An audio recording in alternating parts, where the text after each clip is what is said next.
Hello all welcome to Rasa spice road. ఈరోజు మనం world famous recipe అయిన ఫ్రెంచ్ టోస్ట్‌ని కిడ్స్ నుంచి పెద్దవాళ్ళ వరకు అందరూ గిల్ట్ ఫ్రీగా ఎంజాయ్ చేసేలా ఎలా చేసుకోవాలో చూద్దాం. సో, దీనికి ముందుగా మనం ఒక రౌండ్ బౌల్‌ని తీసుకొని దానిలో ఒక 6 ఎగ్స్‌ని క్రాక్ చేసుకోవాలి.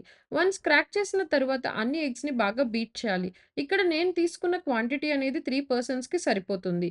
మీరు మీ యొక్క క్వాంటిటీకి తగ్గట్టు అడ్జస్ట్ చేసుకోవచ్చు. పర్ పర్సన్ 2 ఎగ్స్‌ని కాలిక్యులేట్ చేసుకొని. ఆ తర్వాత బాగా బీట్ చేసిన తర్వాత దీనిలో half tea glass of low fat మిల్క్‌ని యాడ్ చేసి బాగా బీట్ చేయాలి. ఆ తరువాత 1 tablespoon of salt, 1/4 teaspoon of దాల్చిన చెక్క పొడిని కూడా వేసి బాగా ఫోమ్ వచ్చేలాగా బీట్ చేయాలి.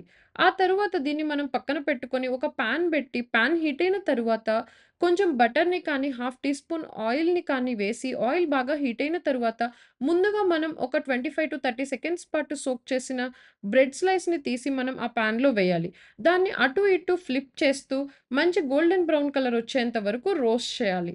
ఈ మంచి గోల్డెన్ బ్రౌన్ కలర్ 2 సైడ్స్ వచ్చిన తరువాత దాన్ని మనం ప్లేట్‌లో సర్వ్ చేసుకొని, దానిలో మన ఇష్టం వచ్చిన ఫ్రూట్ పెట్టుకొని లైక్ బనానా స్లైసెస్‌ని కానీ, స్ట్రాబెర్రీని కానీ, బ్లూబెర్రీని కానీ పెట్టుకొని, కొంచెం స్వీట్ ఇష్టపడే వాళ్ళు కొంచెం హనీని డ్రిజిల్ చేసుకొని టేస్టీగా ఉంటుంది. అదే విధముగా ఇది అనేది మనకి ఒక మంచి ఫారెన్ డిష్ తిన్న ఒక ఫీల్‌ని ఇస్తుంది.